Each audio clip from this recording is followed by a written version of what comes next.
Hello, everyone, and thank you for joining today. My name is Sheila Callaham, and I'm the Executive Director and Board Chair for Age Equity Alliance, a 501c3, partnering with workplaces everywhere to create and maintain workplace age equity across the age spectrum. A couple of housekeeping notes before we get started. I'm asking everyone to remain on mute to avoid any unintended interruptions, the barking dog or the significant other walking by, rattling things. Would love to have your comments and questions in the chat box below.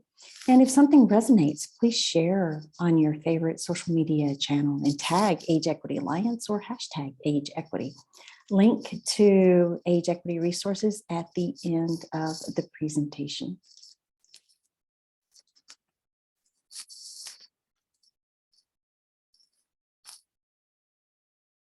Did you know that social belonging is a fundamental human need? It's hardwired into our DNA. And yet 40% of people say that they feel isolated at work. Post-COVID, that number increased to 46%. And the impact of isolation is lower organizational commitment and lower engagement. Did you know that if workers feel like they belong, that companies reap substantial bottom line benefits? High belonging was linked to a 50% increase in job performance, a 50% drop in turnover risk, and a 75% reduction in sick days. So for a 10,000 person company, this would result in an annual savings of more than $52 million. And employees with higher workplace belonging show 167% increase in their willingness to recommend their companies to other people as a place to work. And that is huge in terms of building external reputation in the communities. So today's segment is a portion of a larger 90-minute webinar that we present on how to build and how age equity impacts corporate belonging. And although today's session offers a condensed version of just one of those three modules within that training, by the end, you should have a very clear understanding of what creates this sense of employee belonging, how companies inadvertently disrupt employee belonging with their messaging, and what ways can companies foster a diverse, inclusive, and equitable culture of belonging.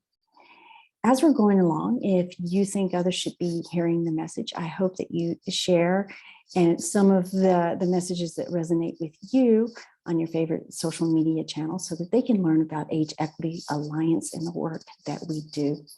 But before I jump into the training, I just want to very quickly tell you a little bit more about Age Equity Alliance. We're a volunteer-run 501c3. We partner with companies and organizations and communities and government entities to create workplace age equity. We evaluate and address age equity gaps and increase multi-generational employee sense of belonging through training, through age equity evaluations, consulting, and speaking. We most recently were named as a knowledge partner with AARP, the World Health Organization, and the OECD for a global collaboration that they have called Living, Learning, and Earning Longer. It is a multi-generational focused endeavor, which aligns very nicely with Age Equity Alliance's focus on age equity across the age spectrum. We have over 100 short training videos on our YouTube channel, less than 3 minutes, and they make great little training intros to get the conversation started around age equity. And like most nonprofits, we rely on charitable donations to fund our work. So when you think about belonging, I'd like for you to actually close your eyes and take a moment and remember yourself the last time that you had this sense of belonging. What did it feel like? where were you? What were you doing? What was the environment like?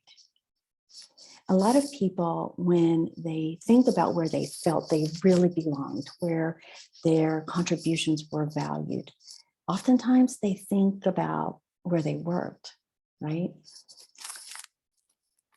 But more often they think about their family, where they truly feel they belong. Because sometimes a workplace organization doesn't give you that sense of care. They don't give you that sense of worthiness. You're just like one other person and your contributions don't really matter. So today, the workplace is more unsettled than ever before. And to put your finger on the pulse of corporate culture has always had its challenges, but none more than now. COVID has changed every aspect of work and life. And today, a large number of employees still work remotely, and many feel completely disconnected from their teams. They have this eroding sense of inclusion and belonging, and that's critical to their engagement, to their performance, to their retention, and to the overall health of the organization. In the US, the division over race and politics and whether to get vaccinated or whether to wear a mask has not only distanced families and friends and communities, but that division has spilled into the workplace. Employees are dealing with more unknowns than ever before. How long will all of this continue? Will I be able to keep my job? Will I ever be able to find another one if I resign? Many people that have been impacted by layoffs are wondering if they'll ever find new work. Parents are wondering if schools are going to stay open with this new variant. You know, there's just so many uncertainty, so much uncertainty. And all of this increases stress. And high stress impacts employee morale, it impacts engagement, and that makes it even more important to think about creating a workplace culture of inclusion and belonging, whether you have remote teams or you have people on site. And so when you go back in your mind and you think about what makes you feel like you belong, in contrast to what I just described about what workers today are feeling, there's a big difference in that, right?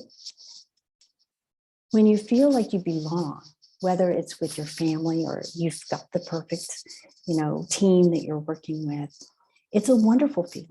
It's a sense of comfort. It's a sense of trust.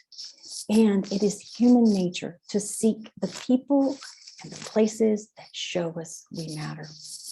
But workplaces can be tricky when it comes to creating an environment where this sense of belonging can develop.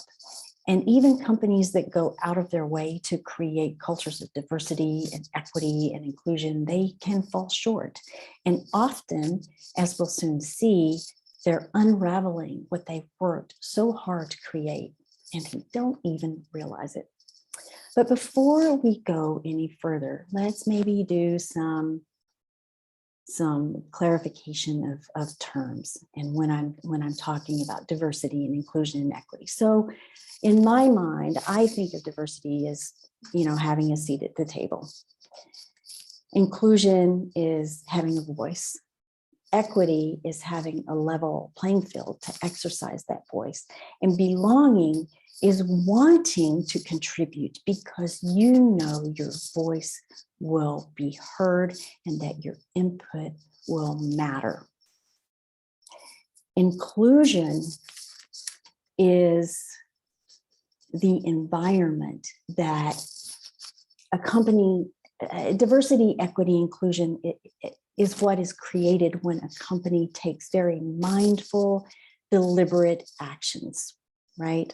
It's the collective result of actions that have been undertaken in order to create an environment that is welcoming of everyone's contribution. But belonging is different. Belonging is internal. to each respective employee. It's based on this feeling of connectedness to the organization, to the team that you work with, to the company's mission and values, to the leadership. Belonging cannot be created by an organization. This sense of belonging can only be granted by each individual. In other words, belonging is this internal response to an external environment. And we're wired as humans to seek this belongingness. It's what companies want their employees to cultivate because it translates to higher levels of productivity, engagement, and loyalty. In the US, diversity, equity, and inclusion strategies most often focus on race and ethnicity and gender and sexual orientation. To a lesser degree, you see programs or affinity groups created for groups of people living with disabilities or have special religious practices. But let's have a look at a case study, which I think will do a really good job at helping me make my next point. Let's go out to a big company, Procter & Gamble. Procter & Gamble has this reputation of being one of DEI best practice companies. They make the list. Forbes rated as one of the top companies for diversity. So you'll see by the chart that they've made admirable strides in gender diversity, moving from 26 to 41% representation among leadership. That is admirable, absolutely. In terms of race and ethnicity, you can see that their workforce is 25% multicultural. Again, you can go to their website and you can break that down by race and ethnicity,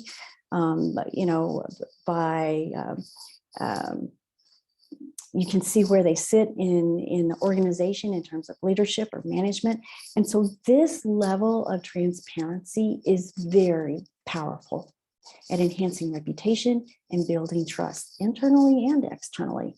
For younger consumers in particular, respect for a company is incredibly influential in terms of their buying patterns. So clearly, Procter & Gamble has made DEI a strategic imperative and put their resources and their accountability behind that effort. And it's very, very impressive. But what I see is what's missing, and that's age. So there's no mention of age. There are no demographics that show an age breakdown of employee, nor the generations in the workplace. There's no mention of intergenerational or multi-generational teams or mutual mentoring programs. There's no employee resources for early or mid or late career or even multicultural or intergenerational, nothing having to do with age. So this is a case study representing the best in class for diversity, equity, and inclusion, but only if you measure for gender and race. And that's a problem. So the fact is that about 92% of all companies exclude age from their programmatic DEI efforts. And that's according to a PricewaterhouseCoopers report, CEO report in 2018. So age, okay, age. What does it have to do with belonging anyway? Well, it's about perception. It's about showing the full inclusion for all people. And that includes all protected categories, Perception is another one of those intrinsic kind of factors. It's influenced by what one observes, what one has experienced, what they hear, what they read, what they otherwise come to believe, the influence of family and friends and community. And the absence of age as a part of a DEI initiative sends the message that age is not an important consideration for workplace culture, a notion that couldn't be further from the truth. Excluding age from workplace strategies also undermines an employee's sense of belonging, and I'm going to explain why. But first, let's talk about demographics. So I mean, we've all probably heard about all the demographic shifts. You know, workers 65 and older represent the fastest growing talent group. 10,000 people have been turning 65 every day since 2011 and will continue to do so until 2013. The birth rate continues to decline globally. In fact, 23 nations are expected to see their populations halved by the turn of the century. Countries are also aging dramatically. We have as many people turning 80 as there are babies being born. And while many predicted another baby boom when COVID hit, the opposite actually occurred, with birth rates dropping around the world in 2020. In the US, the birth rate dropped 7%. Women are waiting until they're older to have children, if they have children at all. And that means fewer children being born during reproductive years. Economic insecurity naturally impacts the birth rate. Couples wanting to feel secure in employment and housing before they start a family. So essentially, we have working populations whose average age is increasing and will continue to increase. Yet the average age in the workplace is not mirroring that fact. In the new workplace reality, age no longer is a reflection of career stage. Progressive companies are opening internships and returnship opportunities to all ages. Many are using it to retrain employees who are willing to try a new line of work in order to fill skill gaps. In the new reality, leadership is no longer reserved for older employees who've been around the longest and earned their way up.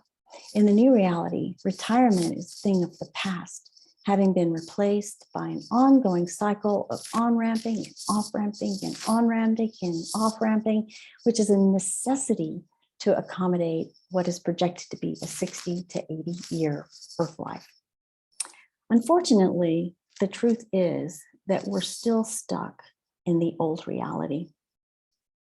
The old reality, the one where, societally speaking, we've cultivated this mindset that younger is better. The predominant stereotypes are that younger workers are brighter, they're faster, they're more flexible with time and new ideas, and they're willing, oh boy, to work for less. We see evidence of that by the disproportionate percentage of people over 50 who experience age bias or discrimination. They lose their jobs, they're excluded from new employment opportunities, from development opportunities, and once they're out, they can never get back in, almost never. We see the exploitation, though, of younger talent too, entering the workplace with lower wages for the same work, the expectation of this 24/7 on-call.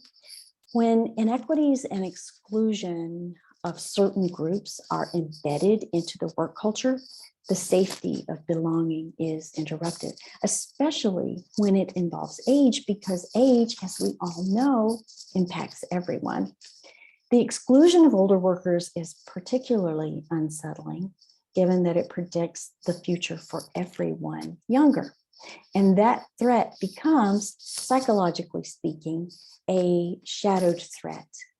And that shadowed threat undermines the trust and sense of belonging that an employee may have with an organization. So I'm going to share a true story. I know a man in his early 30s, works in technology, he's a senior programming engineer. I think I said it right. Anyway, he became aware of age bias when his manager, who wasn't even 40, said that he was putting away as much money as he could into savings in preparation for job loss. So the younger employee was like shocked and taken aback. And he's like, you know, he considered his manager exceptionally capable. And so when he asked what made his manager think that his future with the company was uncertain, the manager replied, because I'm almost 40 and that's old in this business. And at that moment, fear became an unexpected shadow threat in the younger employee's mind, undermining his feelings of trust, his sense of security, and sense of belonging with his company. His sense of safety had been disrupted in this realization that if he was lucky, he might have 10 years left. So these are the types of messages that undermine a sense of belonging and have to be addressed, and they have to be eradicated. Otherwise, no amount of diversity, equity, and inclusion effort and programming and everything that goes into it will influence the belongingness. So these are the types of messages that undermine a sense of belonging. And it's imperative that companies become highly attuned to the messages that they send internally and externally, and even through processes, through repeated actions. So, for example, what message do you think is sent when there are no employees in the organization that are over 55? What message is sent when all the candidates interviewing for an open role are under 40? What message is sent when younger employees are given busy work instead of an opportunity to lead and develop? These are the kind of messages that companies are inadvertently sending through their behaviors, their ongoing processes.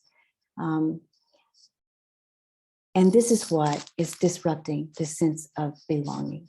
So let's talk about what companies should be doing and can be doing to create a culture that's more conducive to belonging. Set up goals with measurable outcomes. Measure age demographics and talent management processes. We're talking about recruitment, hiring, onboarding, development, training and development, promotions, and retention. The same way that organizations measure these demographics around race and gender, why wouldn't they measure these demographics across all the dimensions of diversity? Reporting age representation by tenure groups, excuse me, versus cohort references. So in other words, not using generational labels like millennial or Gen X or Gen Y or boomer. And it's really important to be purposeful in bringing people together. And that means that organizations, the whole idea about creating a diverse, inclusive, equitable culture of belonging, that is proactive. And it never stops, it's ongoing. And so leaders need to be purposeful in the way they put their teams together, the way they design the organization. Reciprocal mentoring, mutual mentoring, it's called a number of different things. Some people even call it reverse mentoring. I personally don't like reverse mentoring because I always believe that whenever there's a sharing between two people, that the learning goes both ways. And I especially believe that to be true with people in significantly different age groups. Another thing is around communication. It's so important to communicate what you're doing, what your mission is. And more importantly, it's really important for organizations to spell out their why. Why are they doing the things that they're doing? How does it benefit the individual? How does it benefit the community? How does it benefit the stakeholder, in addition to how it might benefit a company's bottom line? Another thing that I highly recommend is using employee surveys to measure attitudes, because when you measure how employees feel about an organization, and you do it anonymously in a way that they feel safe and they can be authentically sharing, then you get the information with which you can create a strategy around. It's a baseline, in other words. You know where you are, you know where you want to go, and then you figure out the strategy to move from here to there. And these are some questions that I recommend that people consider when they're surveying, and they especially want to know, they want to measure an employee's sense of belonging to an organization. does my opinion even matter? You know, do I feel like my opinion matters? Do I feel like my opinion matters? Do I feel connected to my company's mission? Do I even understand how my work in my little part of the company even contributes to the overall mission of the organization? Whether or not I would recommend my company to a friend, whether I feel that my contributions are recognized, whether I feel safe in sharing an opposing opinion with my manager or my teammates. Do I see myself there in 5 years? And whether or not I believe that employees of any age are A, given equal opportunity to contribute, B, provided equitable development and promotions, or C, acknowledged for their contributions. So these are excellent ways to establish this baseline for overall workplace health. They measure, and then, you know, once you get that baseline, you can always use pulse surveys to kind of measure progress along the way. So, like any strategic initiative, success requires visible, proactive leadership. So, culture initiatives are just like any other strategic business initiative. You can't just relegate a culture initiative to HR or to DEI and then forget about it. Workplace cultures are a reflection of leaders, always, always. The World Economic Forum observed an increased sense of public frustration with the status quo and the division of groups, you know, into us versus them. And we see that sometimes in generation bashing. But these divisions lead many individuals to actually turn to the workplace to find a sense of meaning and solidarity that is often becoming more difficult to find in society at large. And this has been especially hard for people to do that, given that so many of them are remote, and some managers and teams are having a difficult time in finding a way to come together and to create that sense of safety and solidarity in a remote working environment. For many years, I've been following the Edelman Trust Barometer. I find it, okay, let me see. I think somebody's off mute, so let me see. I'm just gonna mute you real quick. Okay, there we go. Yeah, so Edelman Trust Barometer, they measure, I can get back to it. There we go. They measure how employees around the world feel about their governments, about media, about business, and time again, boy, I'm having quite the time here. Time and time again, people turn to their place of work as their most trusted resource. And that means that people expect their employers to be ethical. They want and need their employers to be this mainstay of trust, to do what is right, to lead by example, to stand up to social injustice. It means that employees are not only watching their leaders, but they also expect them to provide a vision worth investing in. So leaders need to frequently and clearly articulate their company's mission and vision. They need to help employees make that connection between what they're actually doing in their work and how that contribution supports the overall company mission. Leaders need to strive to provide a positive, healthy, and inclusive work environment that provides opportunities for growth and development for everyone across all dimensions of diversity, including age, and when it comes to age, across the age spectrum. And that means setting inclusive workplace goals, it means measuring progress, and it means holding people accountable for results. Creating a culture of inclusion and belonging, again, it's long-term, it's intentional, it takes commitment, but the investment has the potential to result in happier, more engaged employees, which leads to substantial business benefits. So a company might not be able to eradicate this overall sense of social injustice around age bias, but leaders can become role models for what age inclusion can look like within their own organization. They can help others learn by their example.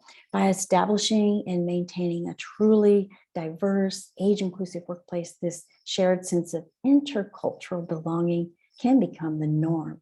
And that's got to be good for everybody.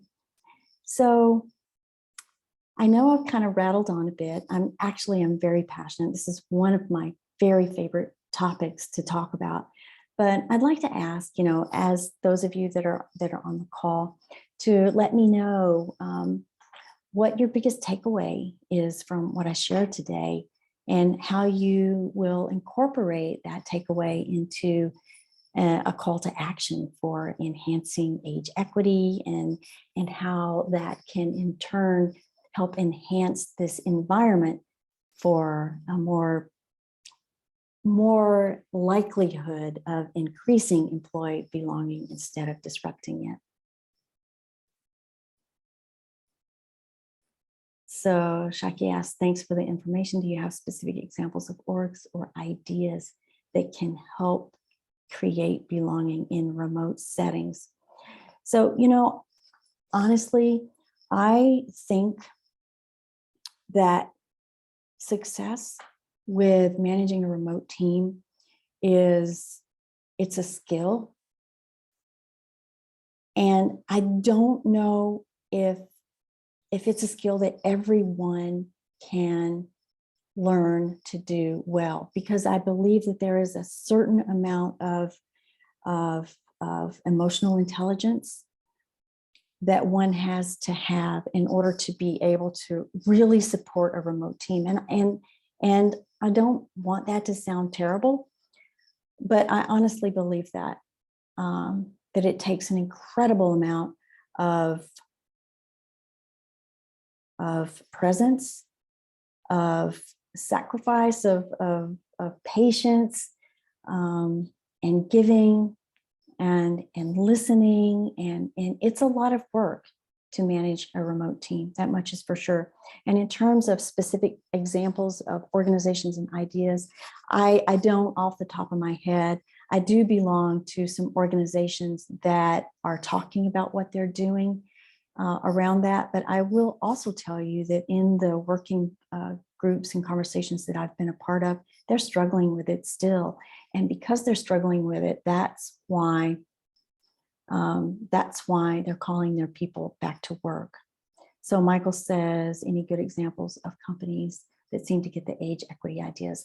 Well, yes, actually. So CVS is doing a fantastic job of paying attention to age, to valuing age, and to recruit and retain around age. In fact, they have this, I think their tagline is, there is no age limit to, is it talent? There is no age limit to, I think it's talent.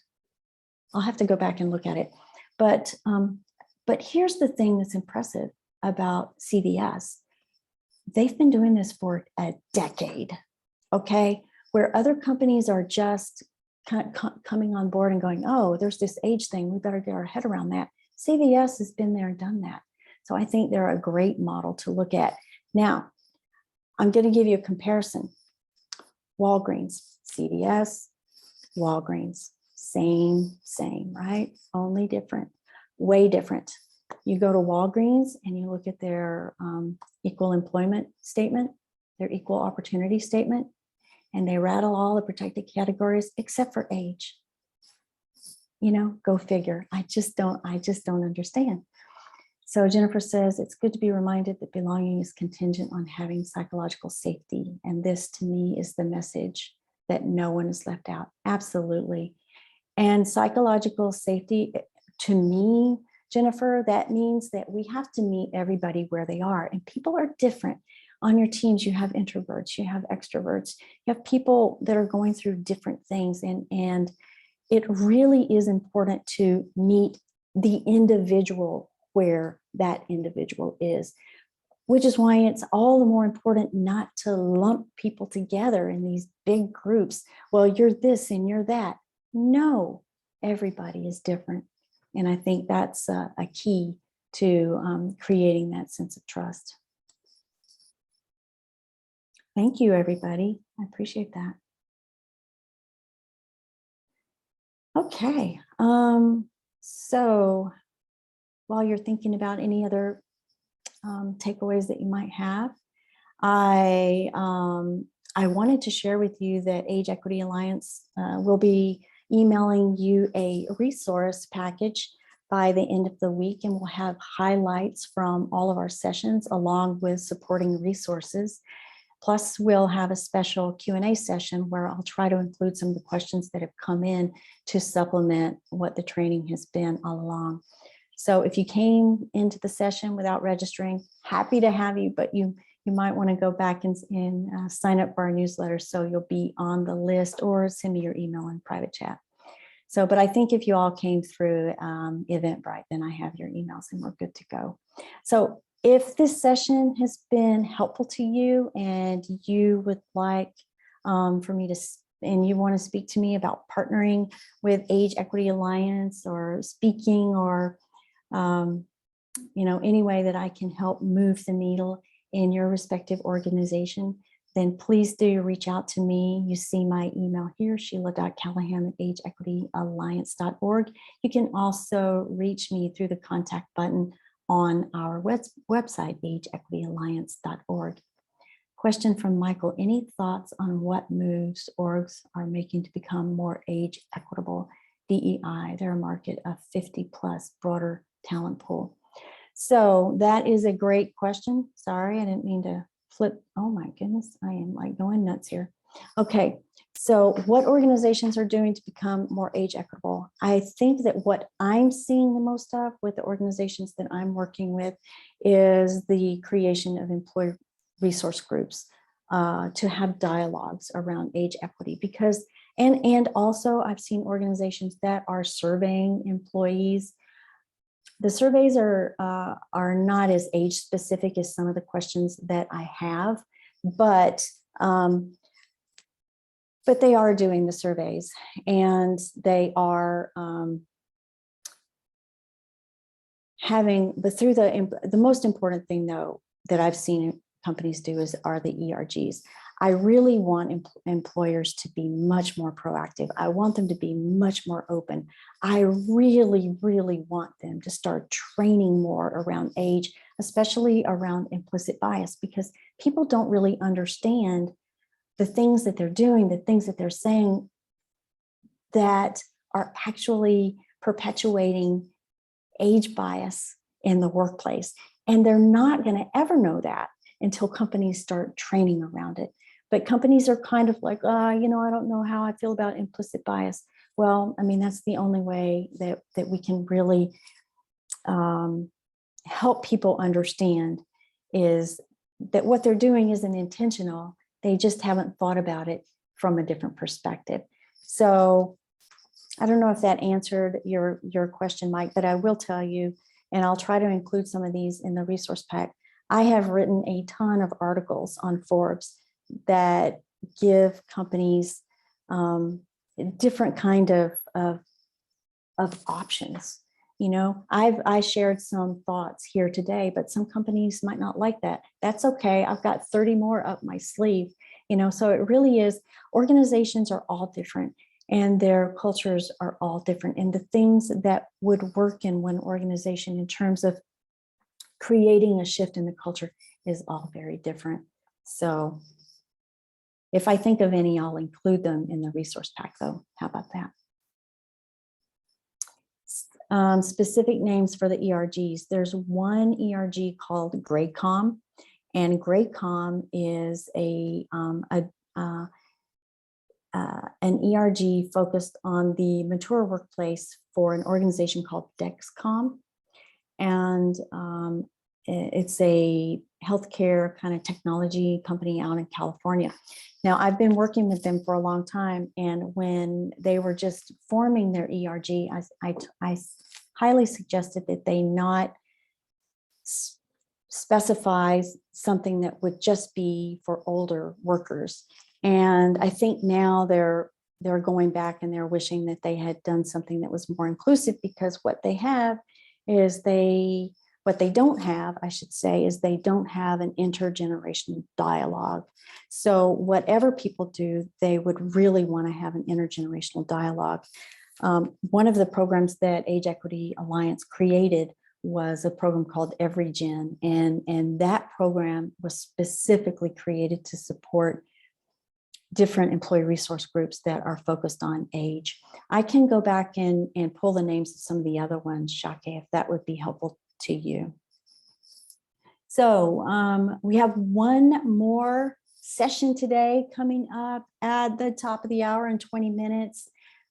Today we'll be talking to Meyer Nassar. He is a labor and employment attorney, and he is also a member of the board of directors for Age Equity Alliance.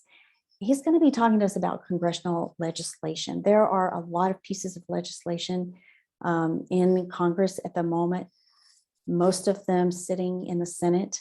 And so he's going to be talking about the most prominent of those pieces of legislation, how they support older workers. And they're also actually, we're going to be talking about legislation that supports early career entries as well.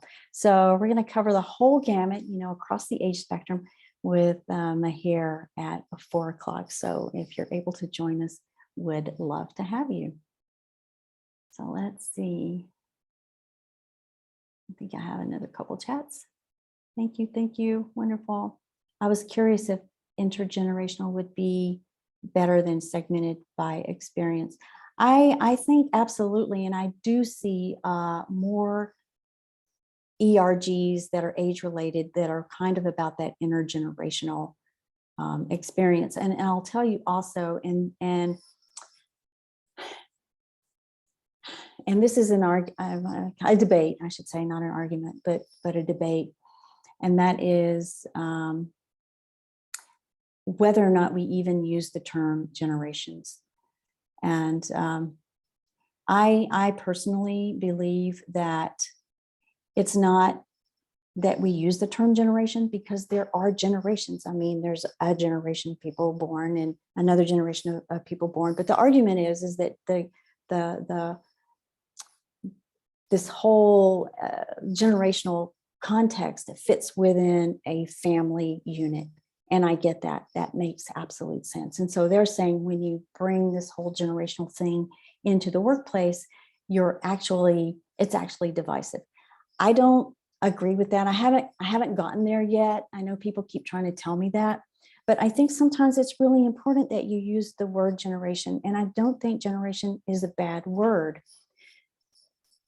I don't know. I think it's just hard to be everything to everybody. But if it were me and I were naming an ERG, I probably would lean toward intergenerational. And I have to tell you, even the program EveryGen, which is the name of the program that Age Equity Alliance created in order to support ERGs focused on age, even that has received criticism, from my own team members who go, wait a minute, isn't that hypocritical? But I don't know. I don't think so. But I think it's more the way we use the words than anything. So my friends, thank you so much for joining. I really am grateful to have had you here. I hope that you found the information useful, and I hope that you share the work that Age Equity Alliance is doing with other people. Thank you so much for being a part of our Giving Tuesday, and I hope to see you again soon. Take care, everybody. Thank you, Shake. I appreciate that. Adios. Ciao.